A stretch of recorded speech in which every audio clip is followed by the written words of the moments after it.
Hello friends, उत्तम Singh academy में आप सभी का स्वागत है।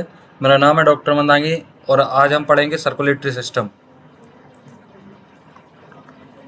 सर्कुलेटरी सिस्टम में आपको पहले टाइप्स मालूम होने चाहिए। तो इसमें 5 टाइप्स होते हैं। सिंपल होता है, ओपन, क्लोज, सिंगल लूप और डबल लूप। अब ये क्या क्या होता है तो हम इसको एक एक से देखेंगे। तो सबसे पहले हमारा सिंपल सर्कुलेटरी सिस्टम क्या होता है। तो आपने जो सिंपल अपने ऑर्गेनिज्म का नाम सुना होगा, जैसे हाइड्रा है, प्लेनेरिया है। इनमें क्या होता है कि ये एक्वेटिक एनिमल्स हैं, तो ये पानी में रहते हैं। तो जैसे ही वाटर करंट्स इनके अंदर बहता है, उसी से ये अपने सारी चीज़ों का डिफ्यूजन करवा लेते हैं। उसी से गैसेस का डिफ्यूजन हो जाता है और साथ में जो भी न्यूट्रिएंट्स हैं उनका भी डिफ्यूजन हो जाता है। तो इनमें कोई विशेष प्रकार का सिस्टम नहीं पाया जाता। सिंपल सा सिस्टम होता है कि जो पानी ये ग्रहण करते हैं उसी के द्वारा डिफ्यूजन हो जाता है। अब कुछ एनिमल्स होते हैं जो निमेटोड्स में आते हैं, एकाइनोडर्मेटा में आते हैं। तो इनमें क्या होता है कि जो बॉडी फ्लूइड, जो अंदर इनके फ्लूइड भरा हुआ है, वही मूवमेंट करता है, उसी से ये आगे बढ़ते हैं। जैसे आपने कभी केचुआ देखा होगा आगे की तरफ बढ़ता हुआ, तो वो उसके अपनी बॉडी फ्लूइड के माध्यम से ही अपने आप को इलोंगेट करता है और कॉन्ट्रैक्ट करता है, जिसके कारण वह आगे बढ़ जाते हैं।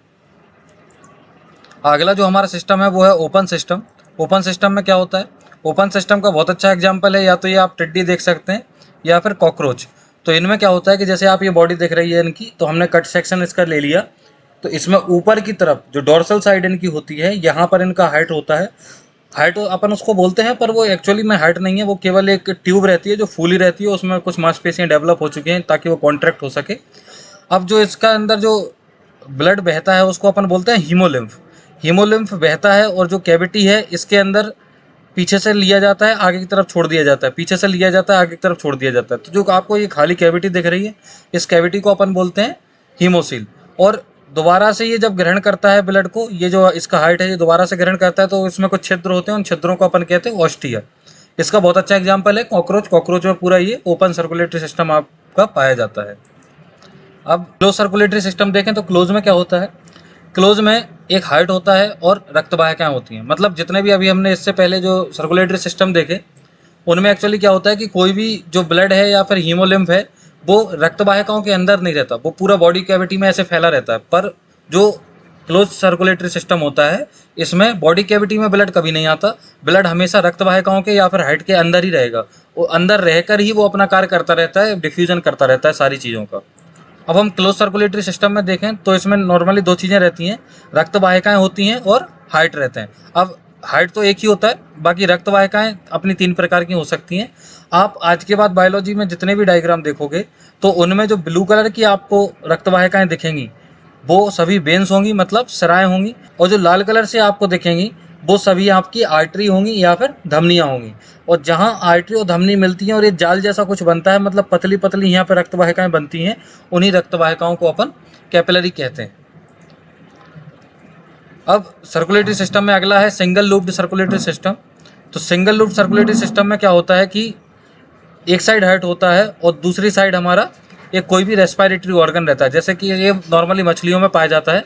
मछलियाँ जो श्वास लेती हैं वो गिल्स की सहायता से लेती हैं। तो क्या होता है कि जो इनका जो मछलियों का हार्ट है ये 2 चैम्बर का होता है, ऊपर की तरफ वेंट्रिकल, नीचे की तरफ एट्रियम। अब जैसे इसमें कॉन्ट्रैक्शन होगा तो यहाँ से ब्लड जाएगा जाएगा तो गिल्स से होकर के गुजरेगा। अब गिल्स में इसने ऑक्सीजन ग्रहण की तो रक्त का हमारे ऑक्सीजनीकरण हो गया। अब ऑक्सीकरण होने के बाद क्या हुआ कि ये आगे की तरफ जब रक्त बढ़ता है तो ये ऑर्गन्स को, सारे ऑर्गन्स को ऑक्सीजन सप्लाई कर देता है। अब ऑक्सीजन सप्लाई कर दी तो इसमें ऑक्सीजन की कमी हो गई।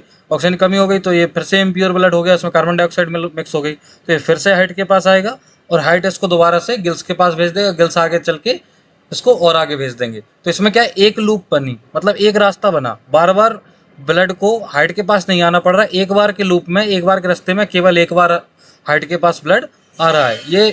ये मेनली हमारा पाया जाता है फिशेस में। अगला हमारा है डबल लूप्ड।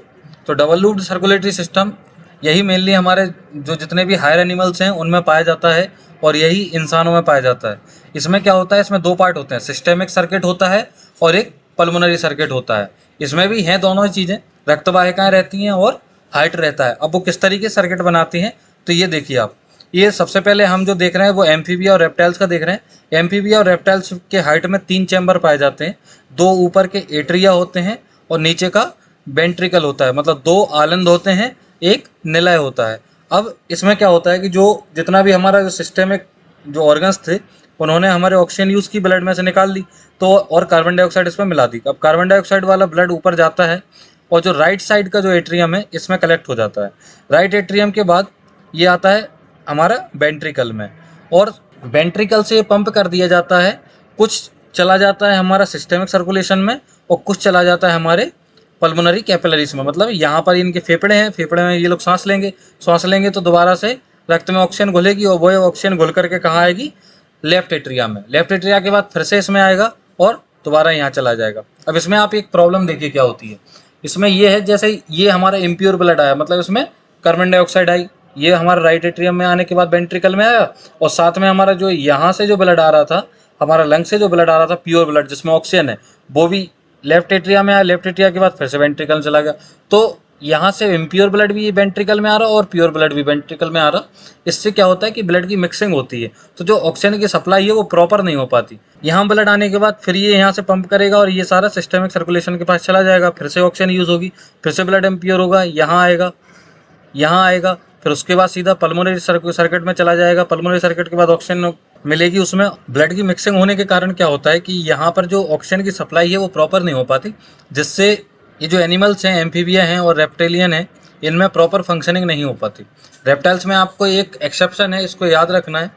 जो क्रोकोडाइल होता है हमारा, मगरमच्छ होता है, मगरमच्छ में 4 चैम्बर हार्ट होता है, बाकी के जितने भी रेप्टाइल्स हैं उन सभी में 3 चैम्बर होता है। अगला हम देखते हैं 4 चैम्बर हार्ट में कैसे डबल सर्कुलेशन होता है। तो इसमें प्रॉपर रहता है, जैसे क्या होता है कि ये जो राइट साइड का जो हार्ट है, तो इसमें ऊपर की तरफ राइट एट्रिया, नीचे की तरफ राइट वेंट्रिकल, इधर लेफ्ट साइड में लेफ्ट एट्रिया, लेफ्ट वेंट्रिकल, और बीच में प्रॉपर सेप्टम बना है। मतलब ये आधा हार्ट अगर देखा जाए, ये पूरा आधा सिस्टम देखा जाए, ये पूरा हमारा पल्मोनरी सर्किट कह सकते हैं, और ये जो आधा सिस्टम पाया जा रहा है इसको अपन सिस्टेमिक सर्किट कह सकते हैं। अब ये फंक्शनिंग कैसे करता है इसको ध्यान से सुनिएगा, ये थोड़ा टफ होता है। तो क्या होता है कि जैसे हमारा जो ब्लड यूज होकर के आ रहा है तो इसमें कार्बन डाइऑक्साइड होगी, कार्बन डाइऑक्साइड वाला ब्लड हमारा सीधा यहाँ से आएगा। ये इनके नाम मैं बाद में बताऊंगा आपको आगे चल के, जो भी रक्त वाहिकाएं हैं। तो ये आ जाता है हमारा राइट एट्रियम में। राइट एट्रियम के बाद ये बाल्ब लगे रहते हैं कुछ, इन बाल्ब की सहायता से ब्लड आ जाता है राइट वेंट्रिकल में। अब राइट वेंट्रिकल जब संकुचन करते हैं, सिस्टोल करते हैं, तो क्या होता है कि यह ब्लड जाता है हमारा लंग्स के पास। लंग्स में हमने सांस ली तो क्या हुआ कि इसकी कार्बन डाइऑक्साइड निकल गई और ऑक्सीजन ब्लड में घुल गई। अब ये वाला जो ब्लड आएगा वापस, ये आता है हमारा लेफ्ट एट्रिया में। लेफ्ट एट्रिया में आने के बाद लेफ्ट एट्रिया कॉन्ट्रैक्ट होंगे तो ये जाएगा लेफ्ट वेंट्रिकल में, ये बाल्ब के माध्यम से। उसके बाद लेफ्ट वेंट्रिकल जब कॉन्ट्रैक्ट होगा तो ये पूरा का पूरा हमारा प्योर ब्लड है, जो हमारा एक इस रक्त वाहिका के माध्यम से पूरे बॉडी में भेज दिया जाता है, जहाँ पर ये ऑक्सीजन डिस्ट्रीब्यूट कर देगा। अब ये क्या होता है कि जो हमारा जो 4 चैम्बर हार्ट है किस किस में पाया जाता है, बर्ड्स में, मैमल्स में, और मैंने एक अभी बताया था आपको कि रेप्टाइल्स में अगर देखा जाए तो केवल क्रोकोडाइल के अंदर। अब आप नॉर्मली इसका एक फ्लो चार्ट है, ये देख लीजिए। हार्ट में ब्लड था, आर्टरी के माध्यम से आर्टेरियोल्स में गया, मतलब और छोटी आर्टरीज में, आर्टरीज से गया कैपिलरीज में। मैं बता चुका हूँ, पतली सी जो रक्त वाहिकाएं होती है उनको कैपिलरीज कहते हैं। कैपिलरीज के बाद जाता है वेन्यूल्स में, मतलब यहाँ से सराका स्टार्टिंग हो गया। अब वेन्यूल्स के बाद जाएगा वेन्स में, वेन्स के बाद दोबारा से हार्ट में। इस तरह के पूरा एक सर्कल चलता रहता है। ब्लड वेसल्स अगर हम देखें तो ब्लड वेसल्स में हमने बताया था आपको कि 3 होती हैं, आर्टरी, कैपिलरी और वेन्स।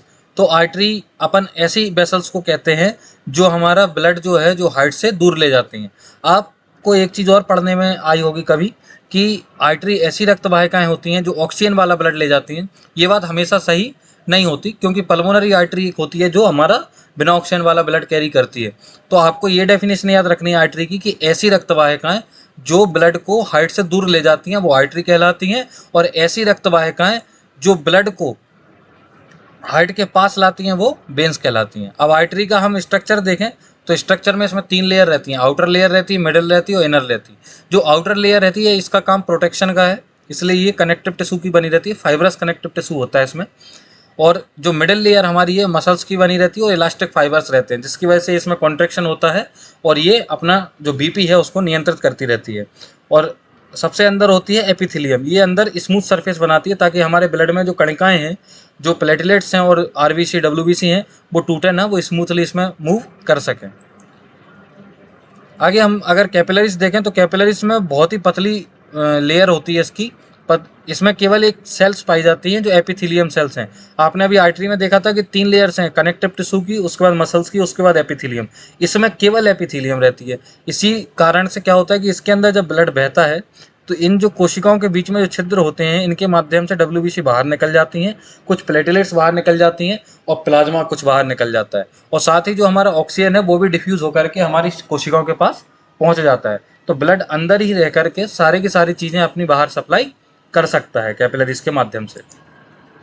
अगर अपन बेंस को देखें तो बेंस भी सेम लगभग आर्टरी की तरह ही है, पर इसमें कुछ चेंज होता है। क्या होता है, इसका जो ल्यूमेन है इसका डायमीटर ज़्यादा होता है और इसके जो मसल्स हैं वो आर्टरी के कंपैरिजन में वीक होते हैं।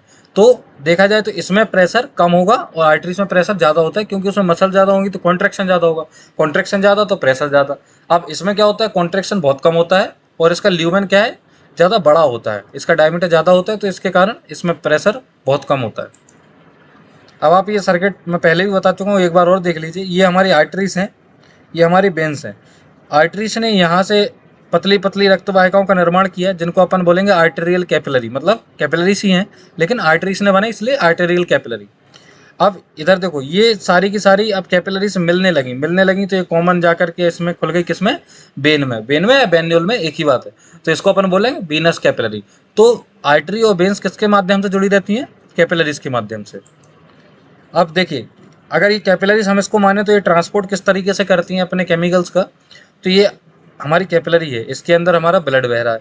अब ब्लड बहेगा तो ब्लड में बहुत सारी चीज़ें हैं, जैसे डाइजेस्टिव सिस्टम से इसने ग्लूकोज लिया होगा, प्रोटीन्स लिए होंगे, अमीनो एसिड्स, फैटी एसिड्स, ये सारी चीज़ें लिए होंगे, विटामिन लिए होंगे, मिनरल्स लिए होंगे।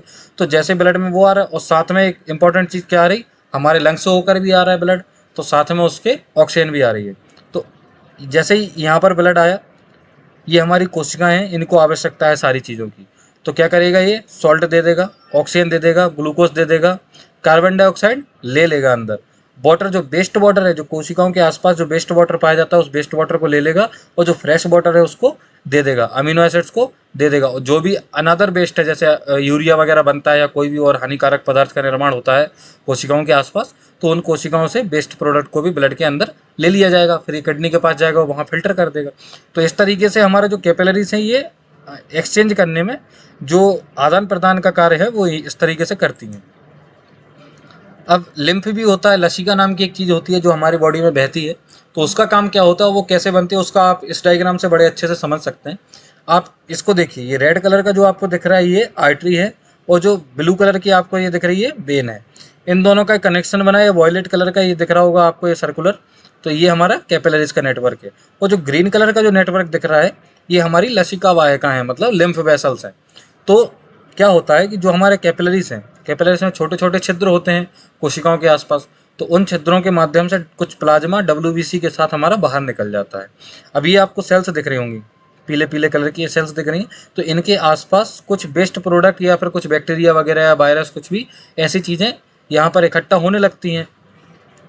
तो ये जो डब्ल्यूबीसी यहाँ पर गई, तो डब्ल्यूबीसी का काम है हमारे शरीर को सुरक्षा देना। तो यहाँ पर जो बैक्टीरिया वगैरह थे या और भी जो हानिकारक चीज़ें थी, उनको उन्होंने एंगल्फ कर लिया या फिर उनको नष्ट कर दिया। और साथ में अब ये ब्लड जो यहाँ आया था वो ब्लड आर्टरी से आया कैपिलरीज में डब्ल्यूबीसी बाहर निकल गई, और ये ब्लड जो बचा हुआ था वो हमारा वेन्स के थ्रू बाहर निकल गया। अब जो चीज़ बाहर यहाँ निकली उसको हम क्या बोलेंगे, उसको उसी को अपन बोलते हैं लिम्फ।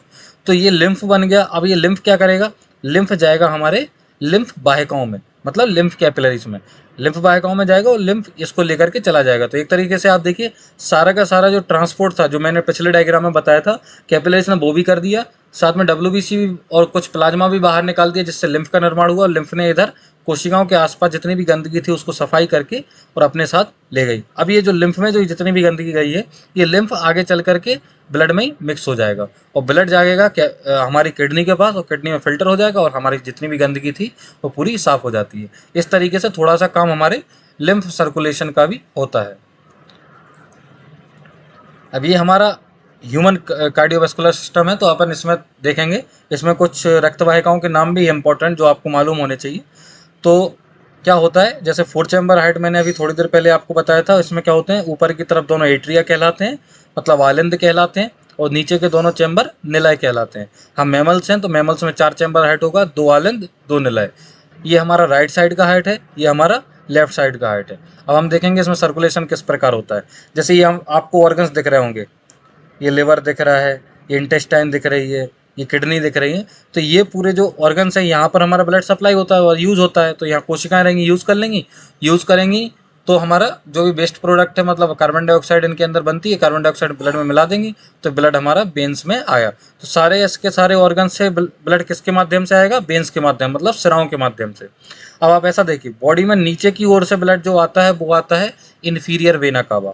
आप इस रक्त वाहिका का नाम याद रखेंगे, इन्फीरियर वेना कावा। वेन है एक, तो आपसे पूछा जाए सबसे बड़ी सिरा कौन सी है, तो इन्फीरियर वेना कावा। जो हमारे बॉडी पार्ट जो हमारे हाइट से ऊपर पाए जाते हैं उनसे ब्लड हमारा आता है किसके माध्यम से? सुपीरियर वेना कावा से।